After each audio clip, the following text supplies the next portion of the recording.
Hey folks, welcome to another video by Stocktrades. My name is Matt. Today we are going to be looking at some dividend stocks. These are some of our most popular videos on the channel. Not surprising, an income strategy is one that is very popular among retail investors, and given the current state of the markets, which do appear to be overvalued, having good quality income stocks in your portfolio is not a bad idea. So with that in mind, let's take a look at a handful that might be of interest to investors. And we'll get to that right after this.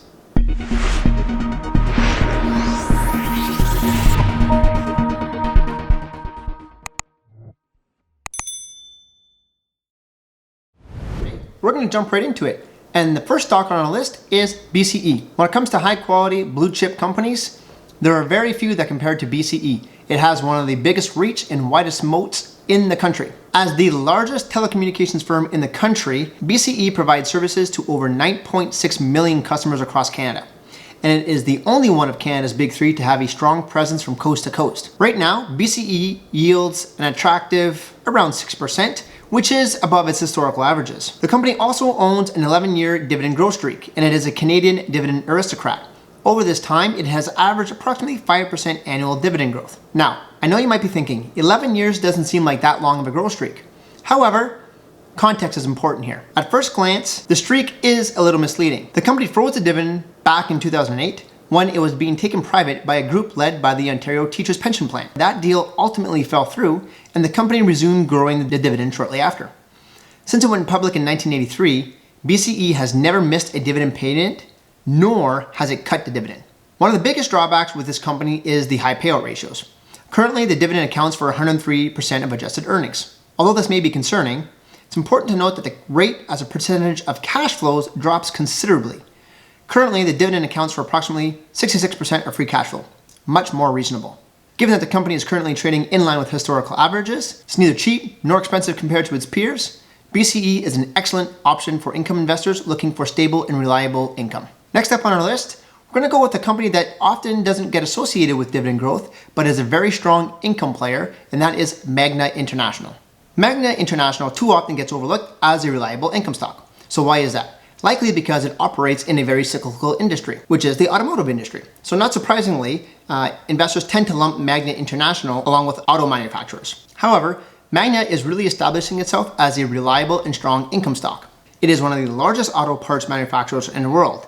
And what often gets lost is that not only is it a traditional car supplier, many of its parts are required for the production of electric vehicles and self-driving cars. So Magna is benefiting from both the traditional auto parts manufacturing business, and it is also well positioned to benefit from the rise in popularity of EV, electric vehicles. Now, there's no question that auto parts is a cyclical business, but Magna's strong balance sheet has enabled it to weather any economic storms. It also has $1.6 billion of cash, and its debt is only approximately 2 times EBITDA over the last 12 months. If you have doubts, look no further than this year, when Magna proved to have a very resilient business. While Magna suffered a loss in the second quarter, after the third quarter, the company had turned it around and posted positive net income. With Magna's exposure to the fast-growing electric vehicle industry, the company is well positioned to overcome these cyclical markets and, most importantly, keep growing its dividend. Analysts are estimating that Magna will earn approximately $7.43 in 2021. So the company's current yield of 2.16% only has a payout ratio of approximately 27%. So the dividend is well covered. Given this, Magna can be counted on to keep growing its dividend over the next few years. Not to mention, the company's cheap. It's only trading at approximately 13 times forward earnings, and the market is discounting the company's resilience and its exposure to the electric vehicle market. We believe that Magna is a company that income investors should be considering. The dividend is well covered, has ample room for growth, and the company stands to benefit from the rise in popularity of EV vehicles. So Magna really has its hands in pretty much the entire auto industry, whether it's traditional vehicles or up-and-coming industries. So Magna is well positioned, and we think it's worthy of consideration, especially at these current valuations. Next up on our list, we're going to look at a smaller cap, and that is Savaria. Savaria is an off-the-board pick because it's one that's not often covered. So what does Savaria do exactly? Well, Savaria is a global manufacturer and distributor of mobility devices and clinics. So what does this mean? This means that the company is ideally situated to benefit from an aging population. It serves that aging population, and it is why we like the company. It provides investors with a unique combination of growth and income. Why is this unique? Well, typically, high growth companies focus on deploying cash strictly towards growth opportunities. It's why you see very few high growth or even tech Canadian dividend aristocrats, because they tend to deploy that cash towards more growth opportunities. However, Savaria is one of the few that has balanced growth and returning cash to shareholders via the dividend. Savaria owns a 7-year dividend growth streak, over which time it has averaged double-digit dividend growth. Another huge benefit is that the company pays a monthly dividend, which will be very attractive to many investors, and it yields in the approximately 3% range. Over the past 5 years, Savaria has averaged around 14% annual earnings growth. In 2020, analysts estimated that earnings would drop by approximately 14% as COVID was expected to stunt growth. However, it appears analysts were being a little too pessimistic. In the last quarter, which was the third quarter, and it also reflected a full quarter of COVID-19 economic mitigation efforts, Savaria's earnings were actually flat year over year and beat analyst estimates by a whopping 33%. So 3 quarters, Savaria's earnings per share are actually up year over year. As a result, analysts have begun to revise their estimates upwards, and it is a trend that is likely to continue. The company is trading at a slight discount to analysts' 1-year estimate of approximately $17.75 per share. And we believe that Savaria is worthy of investors' attention because it does provide a unique blend of growth and income, something that is very difficult to find. Next up on our list, we're going to talk about a real estate company, which is Allied Properties REIT. Allied Properties is probably one of our riskiest stocks that we're going to talk about today, simply because it operates in the office industry. And as we know, the pandemic has changed the reality for office REITs. The shift to work at home has many questioning whether or not there will be an actual need for office space once we come out on the other side. Although there are certain trends that are worth monitoring, we believe that the need for office space will remain. It just might look slightly different. All this considered, we believe that Allied Properties provides investors with an interesting risk to reward opportunity. It's currently trading at a 13% discount to net asset value, and it is among the best office REITs in the country. Why? Well, first, the company's distribution, which currently yields 4.52%, is well covered. It accounts for only 83.4% of adjusted funds from operations, which is one of the best coverage ratios in the industry. It is also the only office REIT that is a Canadian dividend aristocrat. Allied owns a 9-year dividend growth streak in which it has averaged low single-digit annual dividend growth.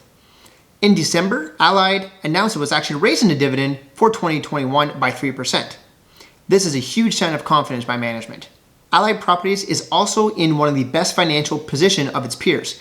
It has an industry-leading debt to gross book value of only 28.8%, and its 3.3 times interest coverage ratio is second best among all TXS listed REITs, second only to Granite. To top things off, analysts are also expecting the company to grow revenue at an average of 26% over the next couple of years. Once again, this is tops in the industry and is one of the main reasons why we believe Allied has an attractive risk to reward proposition. Despite all the pandemic and despite everything that's happening, Allied has continued to raise revenues. It's expected to do so in the future, and it raised the distribution, whereas many are on the verge of a dividend cut. So we believe Allied is worth a second look by investors. We're going to close off today by looking at a final stock, and it's been a recommendation that we made to our Stocktrades Premium members before, and that is Intact Financial. As we've talked about several times before, financials and insurers in particular have been among the hardest hit on the TSX index. However, as we've seen, these fears have been overblown, and now we are seeing financials rebound. One can also look at Intact Financial's performance during the pandemic to see just how overblown these fears were. Insurers are much better capitalized and are now much better suited to navigate the current economic crisis. If you look at the company's chart, Intact is pretty much at the exact same price it was a year ago. That performance, although worse than the market, it shows that Intact can survive a blow to its business and keep on moving. And this isn't the first time. Intact has proven its resilience before as well. Intact has raised the dividend every year for the past 15 years. And if you do the math, you'll notice that that includes the 2008 financial crisis. So it was able to grow the dividend at a time when many other insurers either kept the dividend steady or had to resort to a dividend cut. Intact's 2.3% yield isn't particularly high, but it is certainly safe. The dividend accounts for only 55% of earnings, and the risk of a dividend cut, at least in my opinion, it's extremely low. Remember, these insurers are in much better shape than they were during the financial crisis. Intact proved its resilience then, it is certainly proving it now. The company is also well positioned to continue growing that dividend. In November, Intact announced it was acquiring RSA Insurance. The deal was worth $5.1 billion, and Intact is paying under book value for that acquisition. Intact expects the deal to increase earnings per share by 6 to 9% next year and by over 15% within the next 3 years. Considering the company's payout ratio is at the low end of historical range, and the earnings growth coming from Intact's acquisition, there is no reason to believe the company shouldn't be able to keep growing the dividend in line with historical average, which over the past 5 years has been in the mid to high single digits. This is a company that has proven itself time and time again. It is one of the leading insurers in the country, has strong dividend coverage ratio, and it is well positioned to raise the dividends. It should be on your radar. And that brings us to the end of our video. We have 5 stocks. First off, we have BCE, one of the better known names in the country. We have Magna International, an underappreciated dividend stock. Savaria, an undercovered dividend stock. Allied Properties, one that has an attractive risk to reward ratio.